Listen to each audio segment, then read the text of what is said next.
이 시간 말씀은 사도행전 4장 1절서부터 12절입니다. 사도행전 4장 1절서부터 12절을 제가 개역 한글 성경으로 읽어드리겠습니다. 사도들이 백성에게 말할 때에 제사장들과 성전 맡은 자와 사두개인들이 이르러 백성을 가르침과 예수를 들어 죽은 자 가운데서 부활하는 도 전함을 싫어하여 저희를 잡음에 날이 이미 저문 고로 이튿날까지 가두었으나 말씀을 들은 사람 중에 믿는 자가 많으니 남자의 수가 약 5천이나 되었더라. 이튿날에 관원과 장로와 서기관들이 예루살렘에 모였는데 대제사장 안나스와 가야바와 요한과 알렉산더와 및 대제사장의 문중이 다 참여하여 사도들을 가운데 세우고 묻되 너희가 무슨 권세와 네 이름으로 이 일을 행하였느냐? 이에 베드로가 성령이 충만하여 가로되 백성의 관원과 장로들아, 만일 병인에게 행한 착한 일에 대하여 이 사람이 어떻게 구원을 얻었느냐고 오늘 우리에게 질문하면 너희와 모든 이스라엘 백성들은 알라. 너희가 십자가에 못 박고 하나님이 죽은 자 가운데서 살리신 나사렛 예수 그리스도의 이름으로 이 사람이 건강하게 되어 너희 앞에 섰느니라. 이 예수는 너희 건축자들의 버린 돌로서 집 모퉁이의 머릿돌이 되었느니라.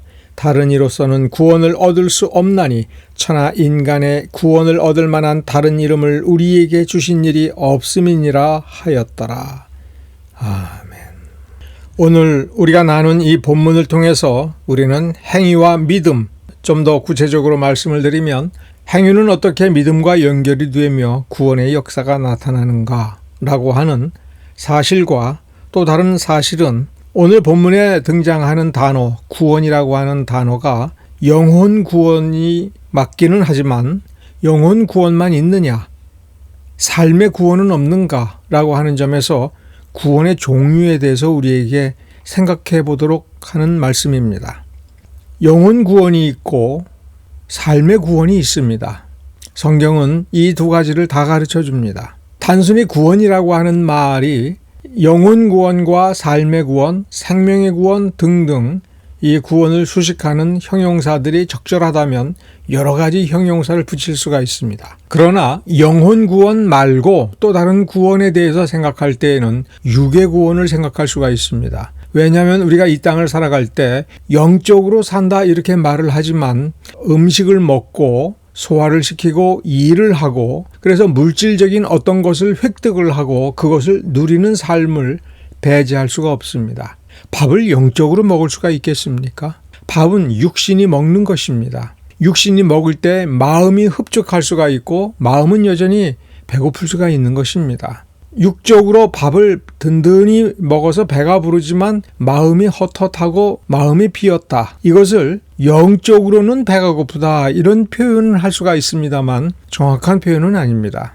영적인 배고픔이냐, 육적인 배고픔이냐, 육적인 배부름이냐, 영적인 배부름이냐, 이러한 말보다도 더 근본적으로 우리에게 필요한 것은 우리의 삶이 구원을 받아야 된다는 개념이 성경적인 것이냐, 하나님의 이름으로 말미암아 구원과 함께 와야 되는 것이냐, 이런 점입니다.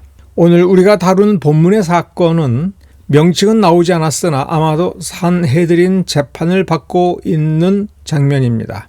베드로와 요한을 신문하고 있습니다. 이런 말로 신문을 시작했습니다.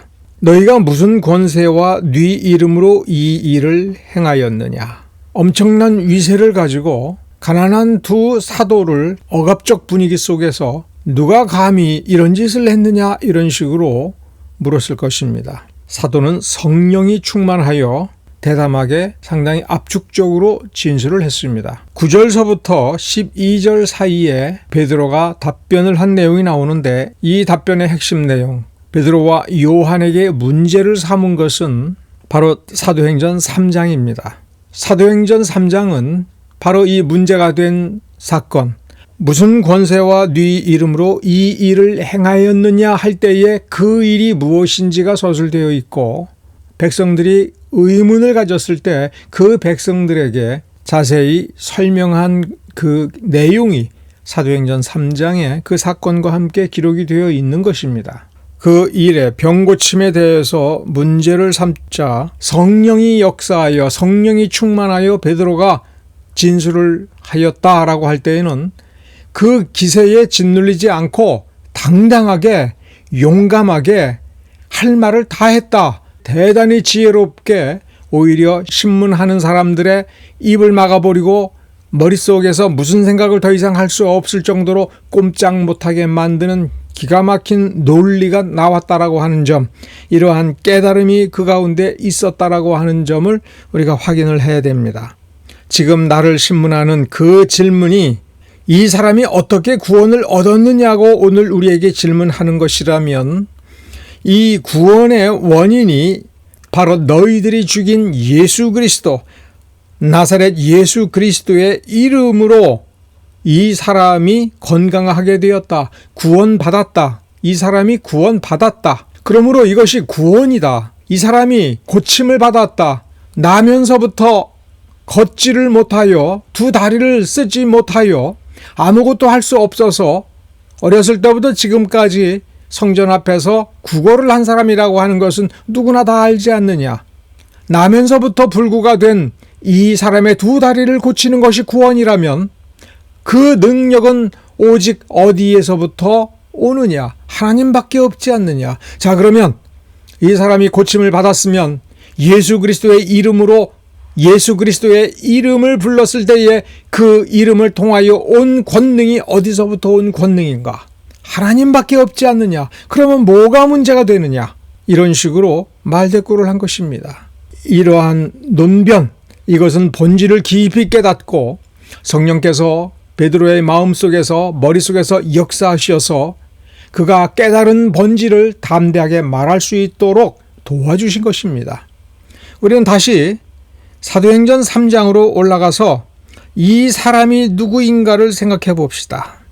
3장 1절과 2절에 써 있습니다. 개역 한글 성경에는 나면서 안진뱅이 된 자라고 번역이 되어 있습니다. 태어날 때부터 두 다리를 쓰지 못한 사람입니다. 걸어 다녀 본 적이 없는 사람인 것입니다. 성전 미문에서 구걸하던 자라고 분명히 쓰고 있습니다. 베드로와 요한이 성전에 들어가려고 지나가는 것을 보고 한 일이 무엇입니까? 구걸밖에 한 것이 없습니다. 그런데 그를 향하여 베드로는 은과 금은 내게 없으나 내게 있는 것으로 내게 주노니 나사렛 예수의 이름으로 일어나 걸으라. 나사렛 예수 그리스도의 이름으로 명령하는 이 말을 들려주었습니다. 그리고 손을 내밀어 붙잡아 일으켜 세우자 그가 온전하게 되었습니다. 이 사람이 먼저 나사렛 예수가 나의 구세주여라고 고백한 적이 없습니다. 그 속마음이 어떻든 간에 그저 그는 자기가 오늘 하루 먹고 살기 위해서 혹시 식구가 있으면 식구들과 함께 음식을 나누어 먹고 오늘 밤에는 어떻게 편안한 잠이라도 잘 수 있을까? 그 육적인 목적을 위하여 구걸을 했습니다. 한 푼만 주십시오라고 엎드렸을 것입니다. 비굴하게 엎드렸을 것입니다. 베드로와 요한은 순간 마음이 동하여 그 사람을 불쌍히 여겼습니다. 그러나 가진 것이 없었습니다.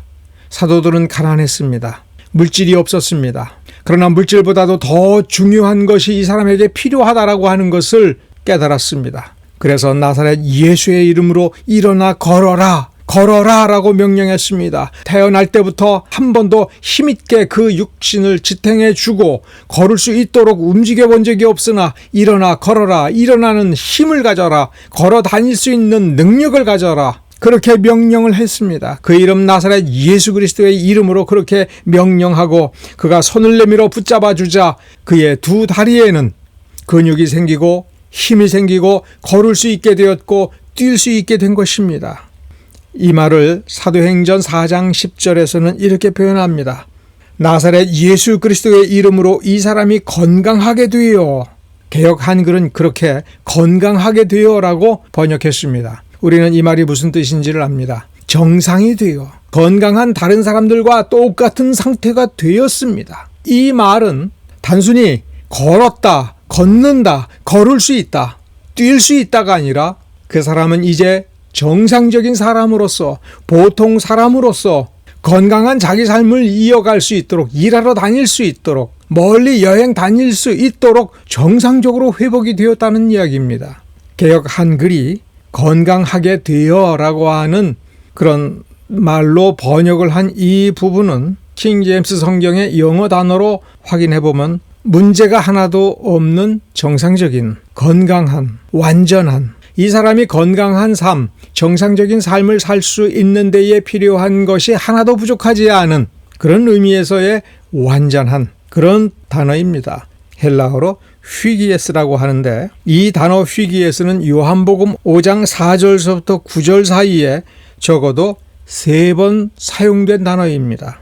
요한복음 5장은 베데스다 연못가에 있는 온 몸을 움직일 수 없는 어떤 병자, 38년 된 병자가 거기에 누워있는 것을 보고 예수께서 고쳐주실 때에 사용하신 단어가 이 휘기에스입니다. 개역 한글 성경은 이 휘기에스를 이 경우에는 낫다, 낫는다 라고 하는 우리말로 고쳐서 내가 낫고자 하느냐? 그 사람이 곧 나아서 자리를 들고 걸어가니라, 이 말로 번역했습니다. 그러므로 몸이 정상이 되는 것, 움직일 수 없는 몸, 사용할 수 없는 두 다리, 쓸 수 없는 신체의 어떤 부분이 고침을 받아서 정상이 되는 것을 휘기에스라고 말을 할 수가 있습니다. 사도행전 4장 10절과 12절을 비교했을 때 두 다리가 나아서 고쳐져서 라고 하는 말을 12절에서는 구원이라고 하는 단어를 동의어로 썼습니다.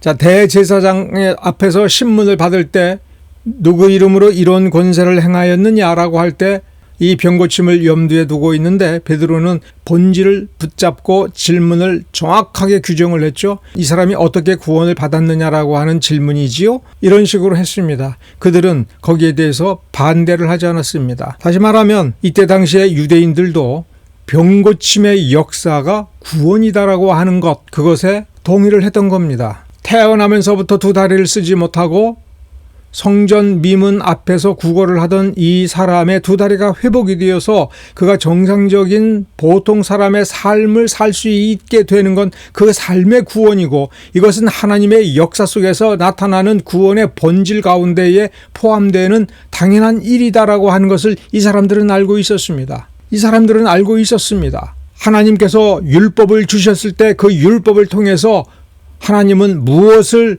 목적으로 하셨는가를 알고 있었습니다. 하나님이 없는 삶은 구원 없는 삶일 뿐만 아니라 병든 삶이며 죽은 자의 삶이며 죽음에 이르는 삶이며 정죄받은, 죽음으로 정죄받은 삶입니다. 정상적인 삶이 아닙니다. 하나님께서 계획하신 인생이 아닙니다. 아무리 우리가 죽지 않았다 하면서 돈을 벌고 재산을 불리고 권세를 누리고 세상을 정복하듯이 엄청난 업적을 이룬다 할지라도 죽은 인생이다라고 하는 것, 죽음으로 정죄받은 삶이라고 하는 것은 부인할 수 없는 사실입니다. 마치 치명적인 전염병, 죽을 수밖에 없는 병에 걸려서 당장 1분 뒤에, 5분 뒤에, 내일 죽어도 변명의 여지가 없는 죄인의 삶이라고 하는 것, 죄로 물든 인생이라고 하는 것을 이 유대인들은 알고 있었습니다. 적어도 바리새인들은 알고 있었습니다. 제사장들은 알고 있었습니다. 하나님께서 율법을 주신 것은 그 죽음, 그 병듦, 그 불량한 삶을 바로잡아서 건강한 삶을 살고 건강하게 가족과 더불어서 행복하게 살도록 하나님께서 주시는 처방이라고 하는 것을 이들은 알고 있었습니다.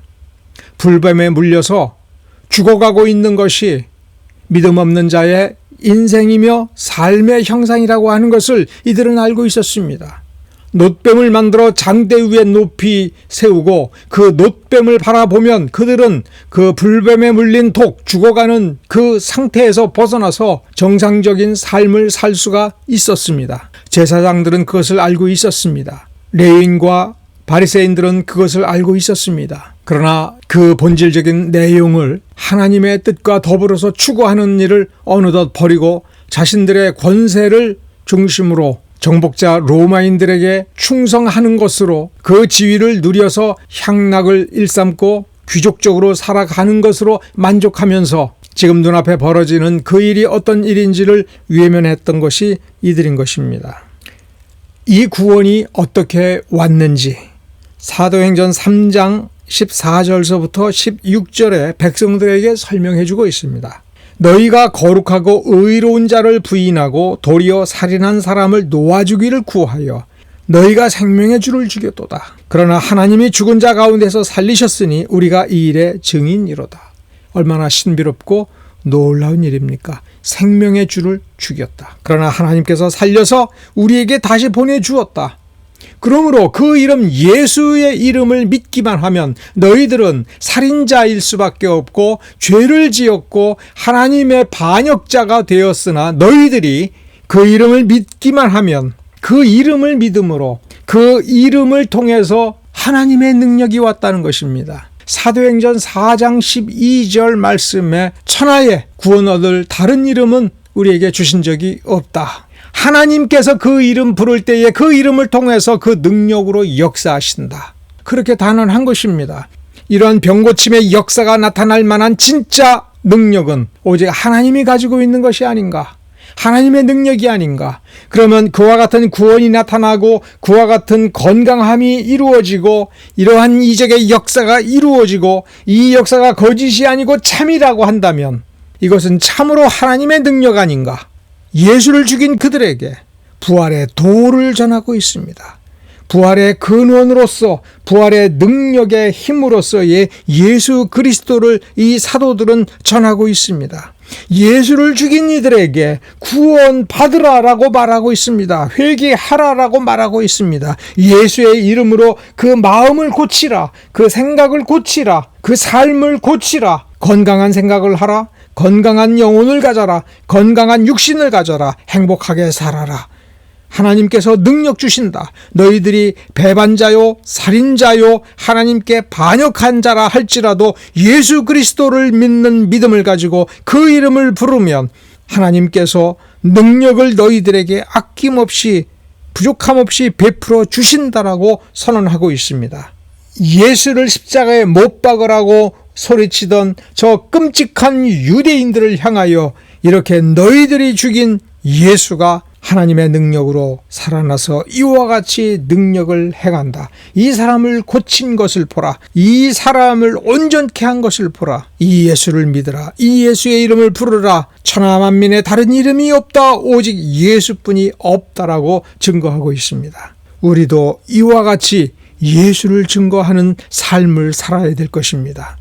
사도들처럼 예수를 증거하는 삶을 살기 전에 먼저 우리는 우리의 육신이 회복이 되고 삶이 회복이 되어야 될 것입니다. 영혼만 구원받으면 다 되는 것이 아닙니다. 영혼 구원만 이루어지면 다 되는 것이 아닙니다. 우리의 삶도 구원받읍시다. 건강한 삶, 행복한 삶을 살 수 있도록 합시다. 다른 사람을 행복하게 살 수 있게 하도록 하면서 삽시다. 우리의 삶이 회복이 되는 그러한 인생을 살아가도록 합시다. 기도하겠습니다.